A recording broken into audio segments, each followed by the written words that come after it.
começar com o capítulo 4. 1 Timóteo, capítulo 4. E Atos, capítulo 2. Perdão, é Atos, capítulo 17, tá? Perdão, é Atos, capítulo 17. Vamos ler dois textos. Livro de Atos, capítulo 17. Se você não se lembra, quem escreveu o capítulo 17 de Atos foi um discípulo chamado Lucas, que era um médico, um discípulo de terceira geração de Jesus. E o livro de Timóteo, a gente vai ler os 3 versículos do livro de Timóteo.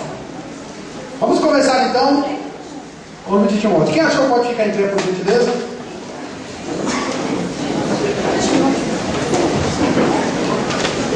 Primeiro Timóteo, capítulo 4. Dê uma olhada para a esquerda, para a direita, para frente e para trás. Se alguém se ler, vamos compartilhar o livro sagrado. Se alguém procurando ler Timóteo lá no Apocalipse ou no Gênesis, dá uma forcinha, para que a gente possa ler juntos. Livro de Timóteo, capítulo 4, versículo 7. Diz assim: mas rejeita as fábulas profanas e de velhas caducas. E o mais importante agora, se você tem uma caneta risca na sua Bíblia, exercita-te pessoalmente na piedade. Verso 8: porque o exercício físico para pouco é proveitoso, mas a piedade para tudo é proveitosa, porque tem a promessa de vida que agora é e há de ser. De novo: mas rejeita as fábulas profanas de velhas caducas, exercita-te pessoalmente na piedade, faça exercícios espirituais, porque o exercício físico tem pouco proveito, mas a espiritualidade, a piedade para tudo é proveitosa. Diz lá o verso 8. Agora, livro de Atos, capítulo 17, versículo 11. Perdão, vamos ler do 10 primeiro. Atos 17, verso 10. E logo durante a noite, os irmãos enviaram Paulo e Silas para um lugar chamado Bereia. Repita, Bereia. Então, diz o verso 10: e logo durante a noite os irmãos enviaram Paulo e Silas para um lugar chamado Bereia. E ali dirigiram-se à sinagoga dos judeus. Verso 11 agora. Ora, estes, os caras de Bereia, esses de Bereia eram mais nobres, isso que aí é a palavra nobres, eram mais nobres que os do lugar chamado Tessalônica. Por quê? Porque eles receberam a palavra com toda a avidez, examinando as escrituras todos os dias para ver se as coisas eram assim, e de fato não eram assim. Diga amém? Na sua cabeça, feche seus olhos, vamos orar mais um pouquinho. Pai querido, renova a nossa concentração no meio desse calor, renova as nossas forças físicas e abre a nossa mente espiritual, não só para a gente compreender a palavra, mas para a gente praticar aquilo que nos ensina a tua palavra. Nos ajuda, nos guarda, em nome de Jesus. Amém. Vamos sentar e deixar aí a Bíblia aberta nos 2 trechos para a gente não dar uma mexida aí.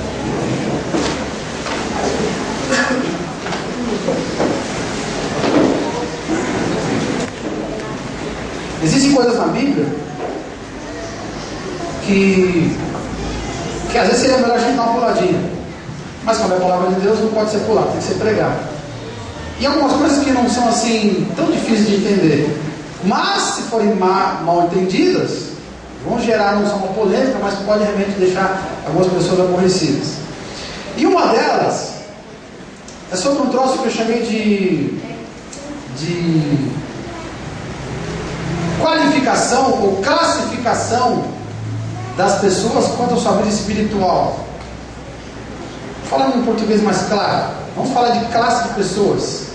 A Bíblia mostra, o trecho de Atos capítulo 17 não deixa dúvida de que existem classes de pessoas. Cuidado aí, eu te falei uma coisa simples de entender, mas foi mal entendida, causa um reboliço. A gente sabe que diante de Deus todo mundo tem a mesma importância, claro.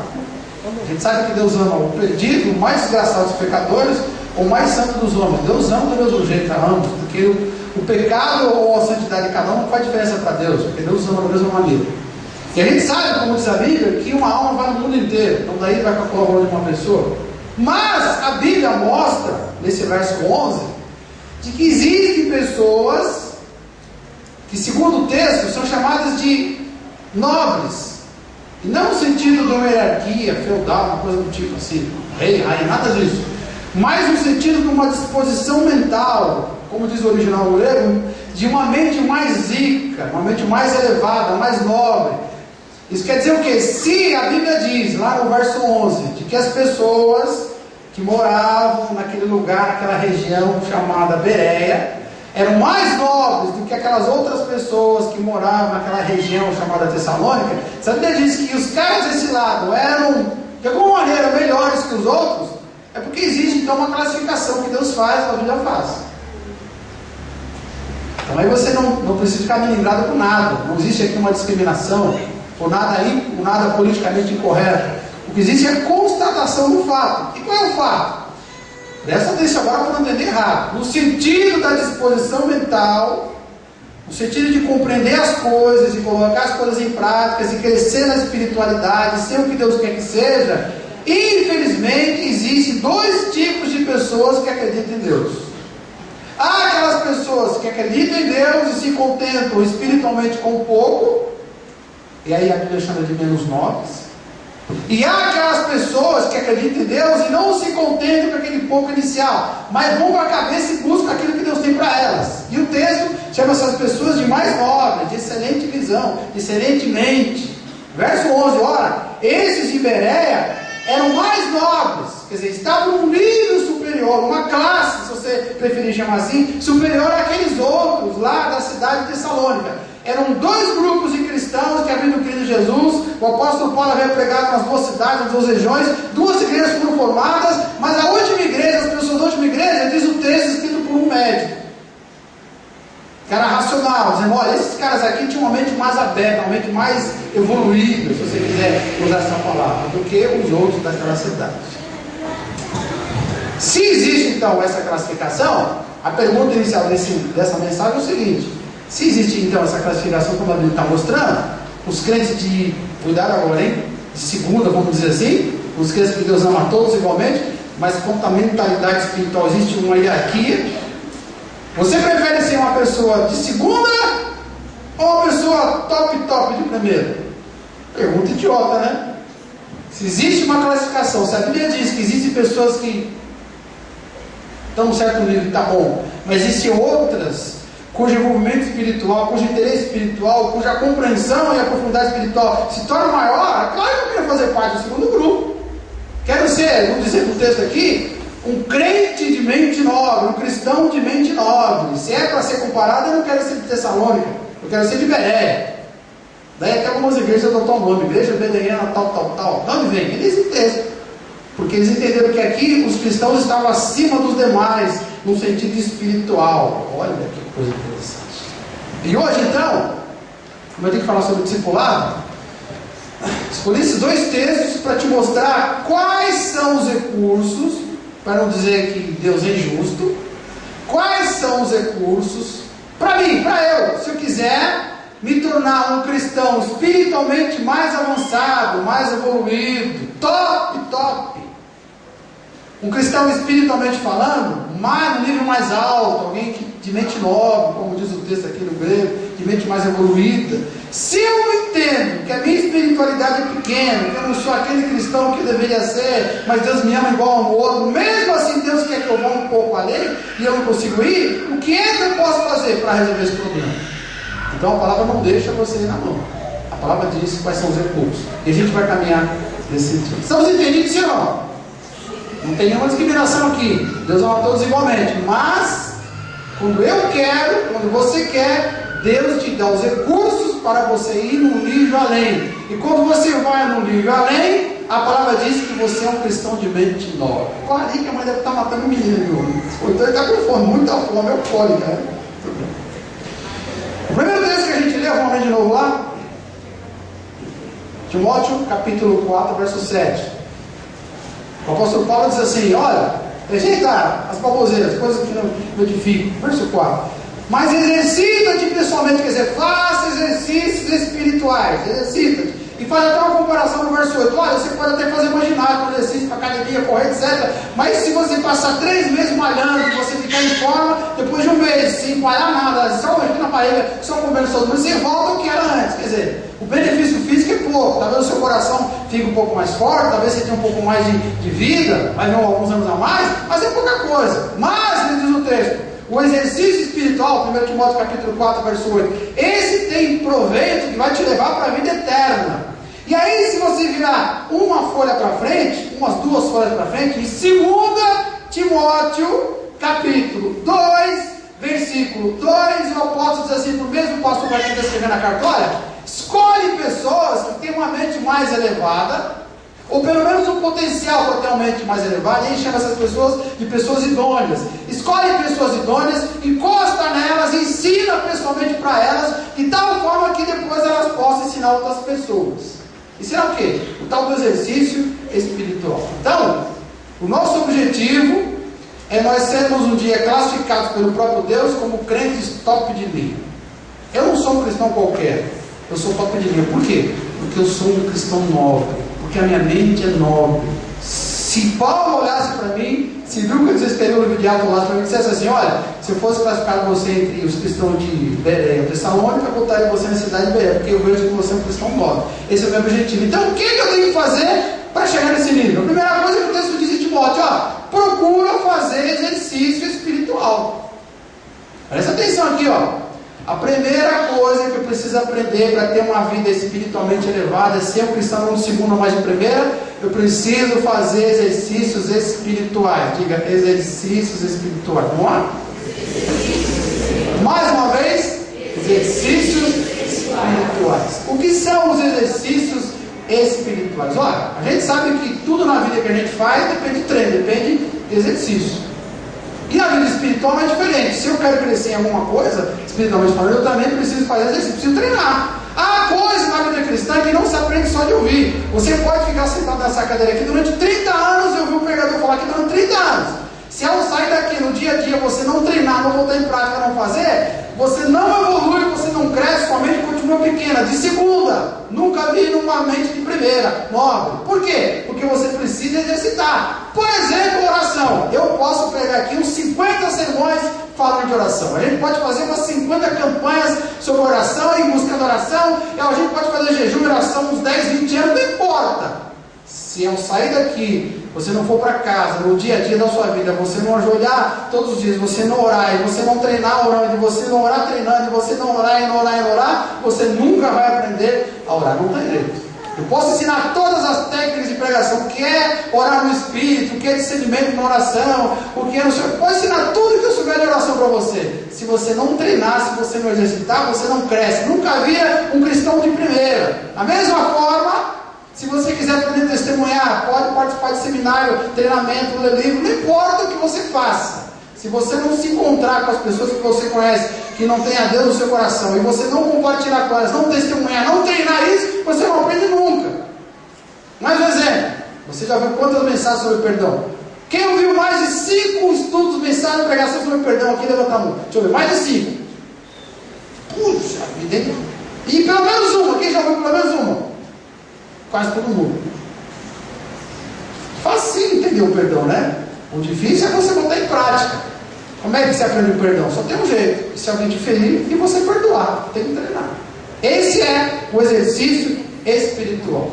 Agora, o segundo texto que a gente leu, em 2 Timóteo 2,2, diz o seguinte. Agora presta muita atenção. O ser humano aprende fazendo exercício. Muito bem.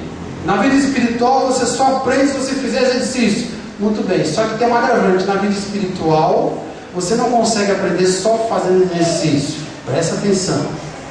Na vida espiritual, você aprende fazendo exercício, mas com alguém do seu lado, supervisionando o exercício que você está fazendo.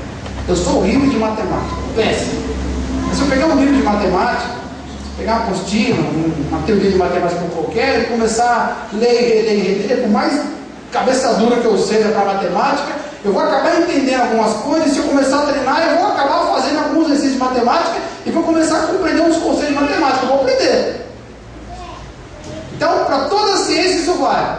Mas, olha para mim aqui, mas para a ciência espiritual espiritual, para a vida espiritual, você não consegue aprender sozinho, nem treinando. Você precisa de alguém perto de você, te orientando. Aí o apóstolo diz, olha, então escolhe umas pessoas que sejam idôneas, que possam crescer espiritualmente. Ensina para elas, esteja perto delas. Ensina, supervisiona, acompanha. Quando elas estiverem, beleza, você solta, porque aí elas aprenderam. O exemplo maior disso foi o que o próprio Jesus fez. A missão que Jesus tinha nesse mundo era uma missão simples ou era uma missão muito importante? O que você acha? Qual é o trabalho de Jesus nesse mundo? Qual é a mensagem de Jesus nesse mundo? Era uma mensagem simples ou uma mensagem importante? Qual era? Claro que era importante. A mensagem de Jesus não podia se perder quando ele morresse. Ele tinha que ter aquela certeza dentro dele que depois que ele morresse e ressuscitasse, a mensagem seria tocada para frente. E ele montou uma estratégia. Qual foi a estratégia? Juntou um grupo de 12 pessoas que eram de segunda linha, cristãos de segunda linha, crentes de segunda linha, trabalhou com esses caras pessoalmente durante uns 3 anos e meio aproximadamente, e trabalhou tão bem que a mensagem chegou até hoje. 2000 e tal anos depois, a mensagem chegou até nós. Olha a importância de ter alguém supervisionando o seu crescimento espiritual. O que eu estou falando aqui? Eu estou falando aqui que a gente chama aqui na nossa igreja de discipulado. O que é o discipulado? É quando eu pego uma pessoa que está do meu lado, trago ela para perto de mim, ensino para ela a teoria, passo para ela o exercício, mando ela fazer e depois eu dou uma checada para ver se fez direito. Se não fez direito, eu dou uma acertada, dou uma consertada e mando fazer de novo. E vou acompanhar até uma hora que ela fica esperta, fica sozinha, anda sozinha com as próprias pernas. Isso é o discipulado. Exercício espiritual praticado com supervisão. É o discipulado. Vou te dar aqui uns exemplos de pessoas que foram discipuladas na Bíblia e simplesmente arrasaram. Qual é o nome do homem que tinha a promessa de entrar na terra prometida, e depois de 40 anos no deserto, quando estava pertinho de entrar na terra prometida, Deus falou assim, eu vou te mostrar tudo, mas você não vai entrar, beleza? Beleza nada, que negócio é esse, mas vou te mostrar assim mesmo. Botou ele num lugar alto e falou, olha a terra prometida, tá vendo? Agora você não vai entrar, você vai morrer. Qual é o nome dele? Moisés. Qual é o nome do secretário de Moisés? Muito bem, Josué. Ele tinha várias pessoas ao redor dele, né? Arão é um deles. Mas o mais próximo que era? Josué. Durante 40 anos, Moisés respirava, Josué respirava junto. Tudo que Moisés fazia, Josué estava junto. O tempo todo. Tudo que Moisés ensinava, Josué era o primeiro a aprender. Dormia com ele, andava com ele, viu as mancadas dele, também viu os acertos dele, absorveu toda a teoria. E Moisés passou algumas missões, ele foi cumprir as missões, prestou relatório, ele corrigiu. Resumo da ópera: Moisés morreu lá no deserto. Quem foi que entrou na terra prometida com o povo? Quem foi? Josué. Qual o segredo do sucesso desse cara? Durante 40 anos, ele está discipulado longo, né? Durante 40 anos ele foi discipulado por Moisés. Aqui na igreja do discipulado são 4 meses, os caras quase morrem. Pelo amor de Deus, não termina mais esses 4 meses, não aguento mais. 40 anos o cara passou discipulado. O que aconteceu? Entrou na terra prometida. Foi um sucesso absoluto. Morreu o velhinho, e quando ele morreu o velhinho, diz que ele chamou a família dele e falou: minha família está aqui, a família está servindo a Deus. Vocês querem continuar servindo a Deus, sim ou não? E o povo diz que sim. A Bíblia diz que enquanto ele esteve vivo, todo o povo servia a Deus. Olha que cara fenômeno. Começou onde? No discipulado. Qual é o profeta mais famoso do Velho Testamento? Quem é? Quem? Isaías? Quem mais? Samuel? Qual o profeta que orou e desceu fogo do céu mesmo? Elias, muito bem. Quem de vocês queria ser como Elias? Deixa eu ver. Quem queria ser como Elias? O cara falou o seguinte: o rei, não vai chover quando você não se arrepender. Aí 3 anos de seco. É o seguinte, rei, agora corre porque vai chover. Aí o rei, olha que cara. Meu filho morreu. Peraí, oh Deus, que misericórdia essa mulher que botou agora. Quem queria ser como Elias? E quem queria ser igual ao secretário de Elias, vai dizer? Se você tiver curiosidade de dar uma estudada na Bíblia, livro de Reis, por exemplo, você vai ver que tudo que Elias fez, Eliseu fez 2 vezes melhor. E a unção era tão grande que depois que ele morreu, você liga nessa aqui, ó. Depois que ele morreu, os caras pegaram, fizeram o culto fundo, levaram o caixão lá para a sepultura, botaram o cara na sepultura. Quando voltaram na sepultura, parece que tinha um outro morto lá que estava andando também. Não, né? Estavam carregando outro morto e tropeçaram, e o corpo do outro morto caiu em cima do corpo do Eliseu. E o poder que havia no Eliseu era tão grande que o outro morto, quando caiu em cima do corpo do Eliseu morto, voltou à vida. Olha que poder sensacional. Quando Elias foi levado, Eliseu falou o seguinte: ó Senhor, eu quero que você me dê meu mestre, meu discipulador, é discípulo dele. Eu quero que você me dê porção dobrada do Espírito que é em ti. Tudo que você tem, eu quero dobro. Não é que Deus ouviu? Da onde vinha essa ousadia? Da onde vinha essa coragem, essa visão? Onde ele aprendeu a fazer aquelas coisas todas? Aprendeu com o mestre, com Elias. Anos e anos ali, ó, andando com Elias, sendo discipulado. Você já ouviu falar no apóstolo Paulo? Sim ou não? Claro, né? Mas alguns de vocês aqui nunca ouviram falar num crente chamado Barnabé. Já ouviu falar? O tio Barnabé do sítio do Capão Amarelo? Não, esse não, outro parece. Havia um grande chamado Barnabé. Quando Paulo caiu do cavalo e se converteu, ele falou: agora que eu me converti, Jesus apareceu, eu vou para a igreja, né? Fui procurar os irmãos. Sabe o que aconteceu? Todo mundo, ó, fugiu de Paulo, porque até então ele perseguiu os caras da igreja, mandava matar todo mundo. Esse cara tá louco, deve ser uma armadilha, uma cilada. Ninguém quis ficar perto daquele sujeito supostamente convertido. Todo mundo morria de medo dele. Sabe o que aconteceu? Um cristão chamado Barnabé disse assim: não, esse cara tem um chamado, eu estou sentindo que esse cara tem potencial. Trouxe ele para perto, e durante mais ou menos 12 anos, outro discipulado longo, de 12 a 14 anos, andou ali com Paulo do lado dele, ensinando tudo. Ensinou também, pessoalmente, individualmente, que um dia o discípulo virou o mestre. Aí Paulo se tornou a pessoa que é simplesmente, depois de Jesus, o homem mais poderoso e mais famoso de todo o Novo Testamento. E todos esses caras aqui, ó, passaram por um processo de discipulado, onde alguém encostou nele e falou: fica comigo durante um tempo. Recebeu tarefas, aprendeu teoria, aprendeu a prática, foi fazer, fez as missões, voltou, se arrependeu, foi corrigido, até o dia que amadureceu. Está aí o segredo desses caras. Se tornaram pessoas novas. Sempre vai haver cristãos de segunda. Se você quer ser um cristão de primeira coisa que você tem que entender: eu preciso de um exercício, um conjunto de exercícios espirituais supervisionados. Traduzindo, eu preciso passar por um processo de discipulado se eu quero ser um cristão de primeira linha. Diga amém. Amém. Muito bem. Livro de Atos, de novo lá, capítulo 17, verso 11. A segunda parte do texto diz assim: os de Bereia eram mais nobres do que os de Tessalônica. Por quê? Porque receberam a palavra de Deus com avidez. Diga, avidez. Olha para mim aqui, ó. O cristão, para ser um cristão de primeira, tem que ter muita avidez. Alguns de vocês talvez não sabem o que é avidez, mas vamos dizer junto: eu preciso ter avidez. Diga aí. Agora que você disse que você tem que ter, mas não sabe, eu vou explicar para você o que é avidez, se é que você não sabe. O que é avidez aqui na Bíblia? Lembra daquele salmo que diz assim: bem-aventurado o homem que não ora segundo os conceitos íntimos, blá blá blá, a sua roda esclarecedora, não sei o que lá, antes tem o seu prazer na lei do Senhor, medita na área de dia e de noite, sabe? Que imagem vem atualmente quando você lê o salmo primeiro? Que imagem? Que cara é aquele ali? Parece que é um cara que lê a Bíblia 24 horas. Será que é isso? Deus quer que você passe 24 horas lendo a palavra? É isso ou não? Então quer dizer que medita na palavra dia e noite. É simbólico? Claro que é simbólico. Significa que o cara tem uma fome, ele tem um desejo, ele tem um zelo, ele tem uma ânsia pela palavra, uma coisa assim de louco. Sabe aquela coisa de que você deu, o cara pegou e não piscou? Igual criança que não recebe um doce, você quer? Claro que eu quero. Ele pergunta direito: tomou um doce ali? Tá tomando. Se você quer se tornar um cristão de segunda, aliás, de primeira e de segunda, existe um monte. Quero me tornar um cristão de primeira. Se você quer que isso aconteça, além de passar por um processo discipulado, preste atenção agora.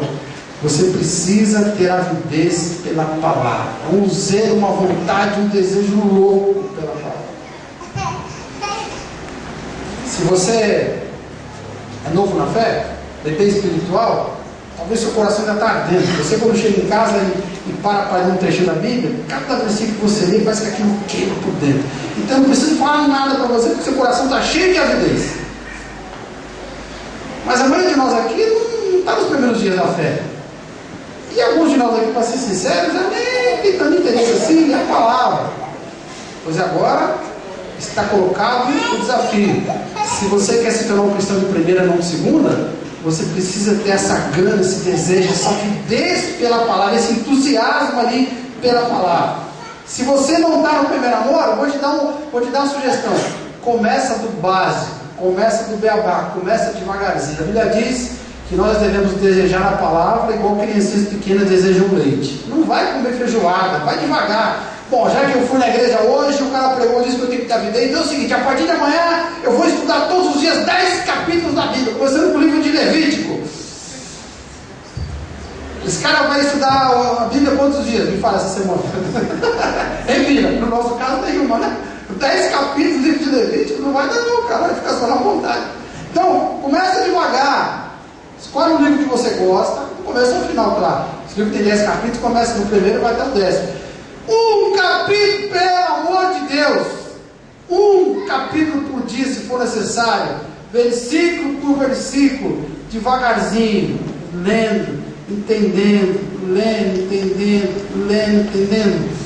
Respira, respira. É um exercício espiritual. E todo exercício começa devagar. Não é que não vou correr. Vou correr a São Silvestre no final do ano. Então eu vou treinar agora 1 quilômetro por dia. Para correr 40 no final do ano. Devagarzinho.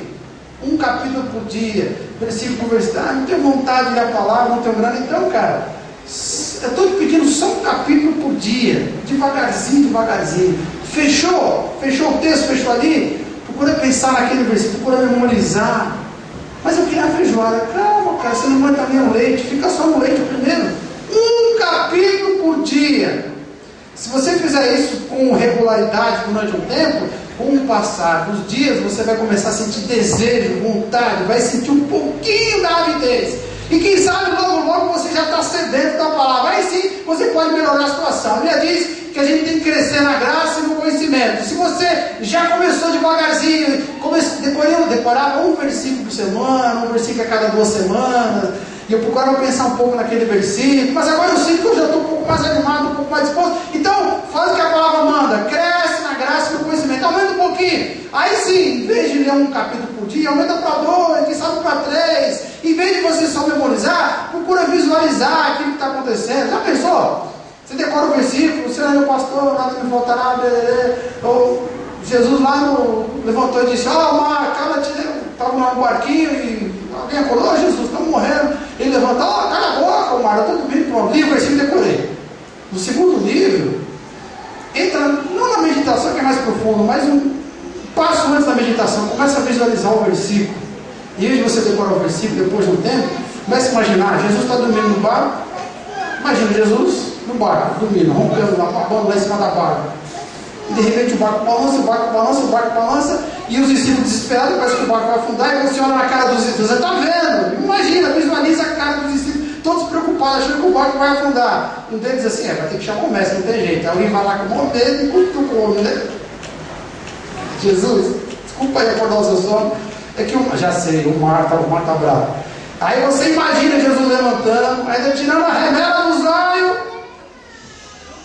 chega na ponta do barco, vê aquelas ondas altas, aquele vento, ele diz assim, cala a boca. Aí o mar, o que eu fiz aí? Visualizei o texto. É um outro nível, quase entrando na meditação. Vai devagarzinho, vai aumentando aos poucos. E é claro, como tudo na vida, precisa ter persistência. Vai insistindo, vai insistindo, vai insistindo. E aí, com o passar do tempo, você vai perceber que você vira uma pessoa que tem paixão pela palavra. Agora eu tenho avidez pela palavra. Opa, agora sim. Eu já tenho ao meu dispor e já estou usando desse recurso fantástico. Qual é? Agora eu tenho a palavra no meu coração, eu tenho avidez pela palavra. Agora Deus vai me transformar num cristão de primeira. Diga glória a Deus. Terceiro e último lugar, lá no versículo 100 ainda. É a nossa pizza não chegou ainda não. Ainda no verso 11. Diz que aqueles caras eram crentes de primeira, porque recebiam a palavra com toda avidez. Diz assim, que eles examinavam as escrituras todos os dias, para ver se as coisas eram de fato assim mesmo. E esse examinando as escrituras para ver se era assim mesmo, o que está dizendo aqui? Está dizendo que o apóstolo Paulo, os secretários dele, quando chegaram na cidade e começaram a pregar, olha, Jesus é o Salvador, o homem que nasceu lá, cresceu lá em Belém, cresceu em Nazaré, que os judeus mataram, ele ressuscitou, e olha, você precisa crer nele, senão vocês vão para o inferno, olha, tem um juízo final, e o profeta Isaías falava. Na cidade de Tessalônica, nas outras cidades, Quando os apóstolos chegaram e pregavam, eles falavam e as pessoas se arrependiam e pronto. Nessa cidade aqui, meus irmãos, os caras falaram assim: espera só um pouquinho. Você está falando o que mesmo? Estou falando do juiz eterno. Então espera um pouco que a gente vai dar uma checada na palavra. Porque eles tinham a escritura na época, eles folheavam. Amanhã a gente conversa. Iam para casa e checavam as escrituras. Iam para a sinagoga e checavam. Vamos ver. Esse cara apareceu aqui dizendo de que existe um juízo final, que esse Jesus é o Messias. Mas existe alguma profecia que fala que realmente que o Messias vinha lá de ver? Vamos ver se está na escritura mesmo. Olha o livro dos caras. Igualzinho hoje, né? Tudo que a gente ouve por aí, a gente vai ver na TV. Mas sim ou não? Meu amigo, se 1/3 das pessoas que existem aqui no nosso país, que são cristãs, antes de tomar qualquer atitude, antes de fazer qualquer negócio, depois de ter ouvido qualquer pessoa falar ou dar uma orientação, fosse para a Escritura, a história do Evangelho aqui onde a gente mora seria uma outra coisa. Porque o que tem de bobagem que se fala por aí e as pessoas aceitam por suas verdades, examinar aqui a Escritura, para nós significa o seguinte: você ouviu alguém falar alguma coisa que você tem que fazer, tá bom, então antes de eu fazer, antes de eu tomar uma atitude, o que eu vou fazer? Primeiro eu vou ver se realmente a Bíblia fala sobre esse assunto, primeira coisa. Descobri lá alguns textos que falam sobre isso. Posso fazer? Não. Se você é um cristão nobre, de primeira e não de segunda, você não só vai checar na Escritura tudo que eu estou te falando aqui agora para você fazer, como depois que você encontrar na Escritura a referência daquilo que eu mandei você fazer, você vai examinar e vai ver se a interpretação está correta. Realmente é isso que está querendo dizer. Olha que diferença! Quantos cristãos você conhece que tem essa prática? Quantos? Por isso que os cristãos de primeira são poucos. Quantos podem ser cristãos de primeira? Todos. Basta que usem do recurso. Isso se chama discernimento bíblico para que eu possa tomar ali uma decisão.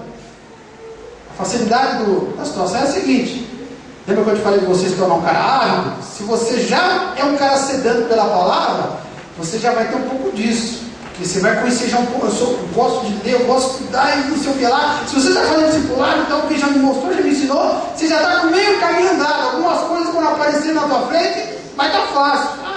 Eu tive um problema de saúde e agora eu estou orando, e alguém falou que eu tenho que orar porque revelou que Deus vai me curar, não sei o que lá. Peraí, mas eu li, deixa eu me lembrar aqui, eu me ensinaram que lá no livro de Mateus, por exemplo, diz que Jesus veio e levou a nossa enfermidade. Puxa, então, peraí, mas eu também li lá no livro de Isaías, citando o mesmo texto, que Jesus viria para levar a nossa enfermidade. Só que Isaías não está falando de cura física, está falando de cura espiritual. Opa, então calma aí. Olha que balanceada que eu dei aí. Não vou receber a primeira coisa que me vem à mente. Eu vou entender que a mensagem essencial do Evangelho é a salvação, o resto eu lucro. Se um dia eu começar a pensar em desistir, eu estou triste porque Deus não fala comigo, sei lá, as coisas parece que não acontecem na minha vida, sei lá, eu vou desistir. Já faz tempo pra caramba que eu vou à igreja, já tem pra caramba que eu sou cristão, já tem tipo assim 1 ano, sabe? Tem 1 ano que eu estou nessa pegada, não vi nada ainda, as coisas não acontecem na minha vida. Estou pensando em desistir? Opa, se eu conheço a palavra, se eu tenho discernimento bíblico na palavra, o que a palavra fala sobre isso? O que a palavra diz sobre isso? Eu vou ler os profetas, por exemplo. O profeta mais famoso da Bíblia tem Elias, mas tem Isaías. Sabe como é que Isaías morreu, meu amigo? Você sabe como é que Isaías morreu? Você sabe? Você sabe? Num truque de mágica. Ele morreu cerrado ao meio, sem truque. Oh. O profeta chorou, não tem esse nome à toa. Jeremias é chamado de profeta chorou por quê? Porque a vida dele foi uma desgraça. Esses caras morreram e são considerados pessoas poderosas na palavra sem nunca terem visto um único milagre nas suas vidas. E aí, se eu estou pensando em desistir, isso vem na minha mente: não, mas não pode desistir, porque o próprio apóstolo Paulo, que fez um monte de milagres, ressuscitou um morto, etc. Um dia ele fala assim: Deus, eu estou com um problema aqui, que ele só chama de espinho na cara, dá para você tirar? E Deus diz assim: não vou tirar. E aí, ele desistiu da fé? Não, pelo contrário.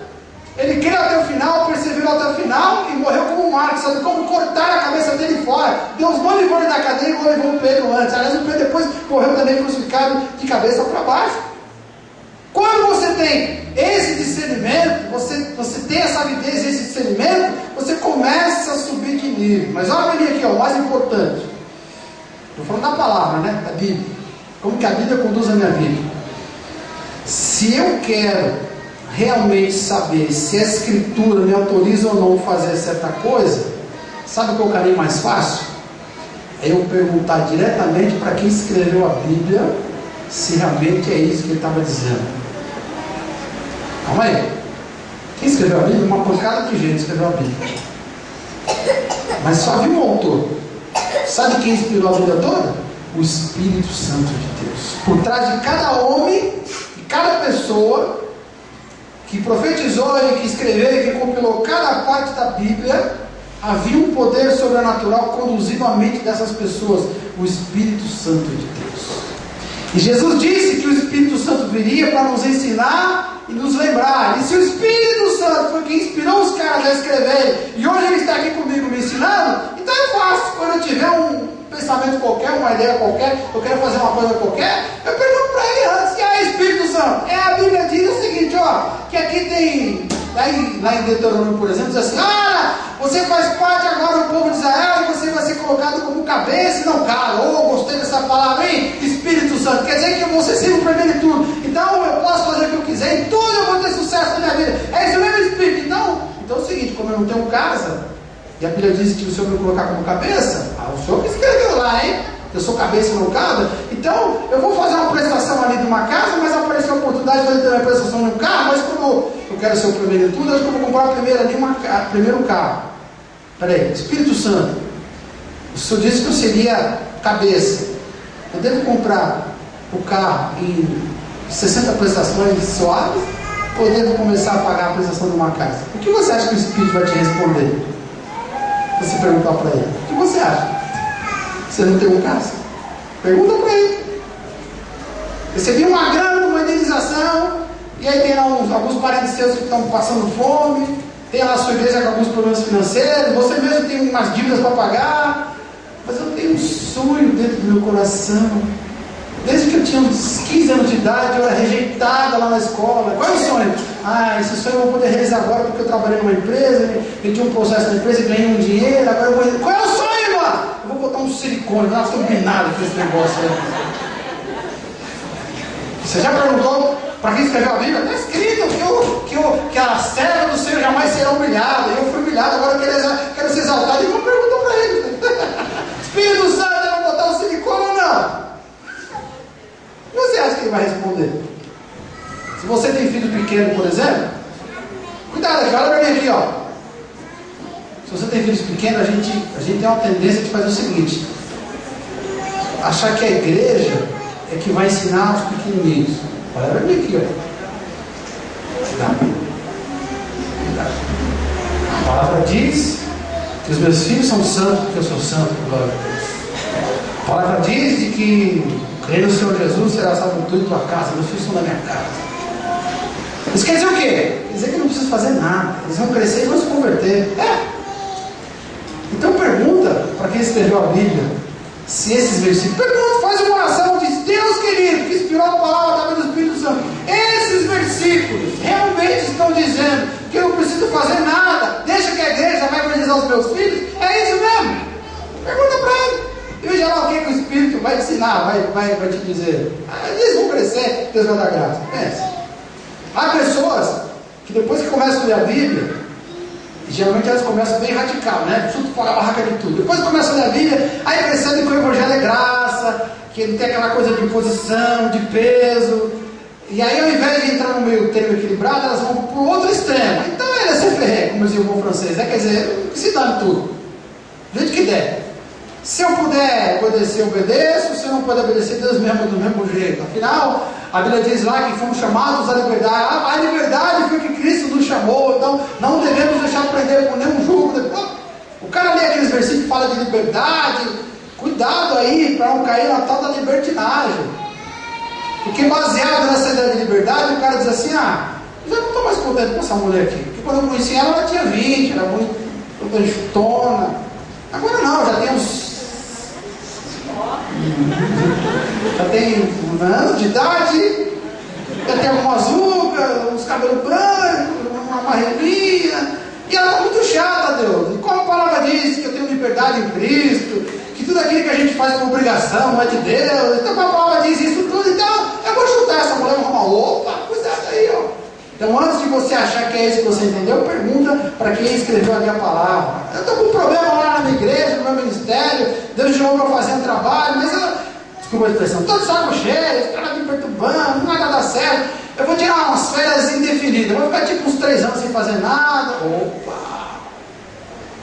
Uma pergunta para quem escreveu a Bíblia. Deus, quando o Senhor fala de liberdade aqui na Bíblia, o Senhor está dizendo que se eu estiver trabalhando na igreja e tiver algum problema, quer dizer que eu posso pagar tudo e ficar 3 anos na vagabundagem? É isso que o Senhor está dizendo? É isso que o Senhor escreveu aqui na palavra?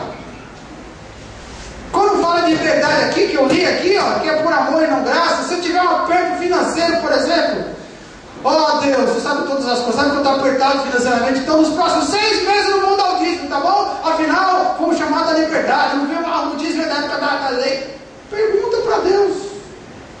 Fecha a sua Bíblia, já que você deu, dá um jeito e pergunta, querido Espírito Santo,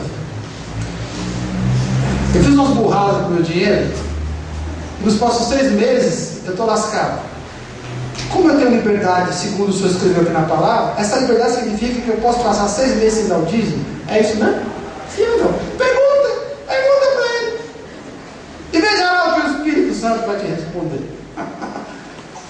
Quando a gente desenvolve essa habilidade de ouvir e entender a palavra, de antes de fazer qualquer atitude, checar a palavra, checar com Deus e ter essa convicção, essa certeza, realmente é isso que é para fazer. Quando a gente desenvolve essa habilidade, aí nós temos mais um recurso na nossa mão, para que a gente possa se tornar cristãos de primeiro. Olha que coisa maravilhosa, o mundo está cheio de cristãos de segunda. Nós estamos no meio deles, somos um deles. Mas a palavra nos ensina que, se eu for discipulado, se eu tiver um discernimento ali bíblico, se eu tiver grana pela palavra, a própria palavra diz que eu posso ser um cristão de terceira. Mas se eu tiver esses recursos na minha mão, e Ele está me dando os recursos, se eu usar esses recursos, aí eu vou virar um cristão de primeiríssimo, top de vida. O nosso desafio para esse ano qual é? Vamos sair da mediocridade. O que é uma coisa medíocre?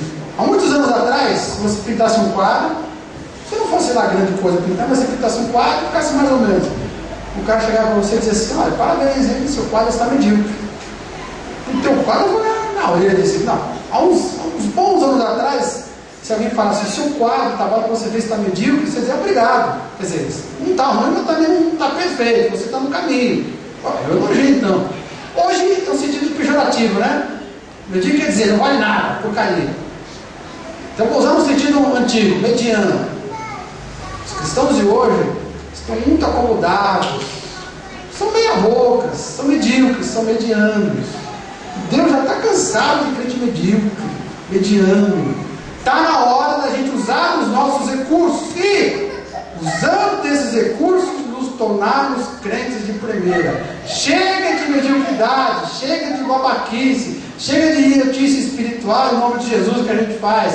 Vamos ser maduros. Se nós somos de terceira, de segunda, Deus está dizendo, ó, chegou a hora da gente virar cristãos de primeira. Diga amém em nome de Jesus. Vamos ficar de pé? Vamos orar.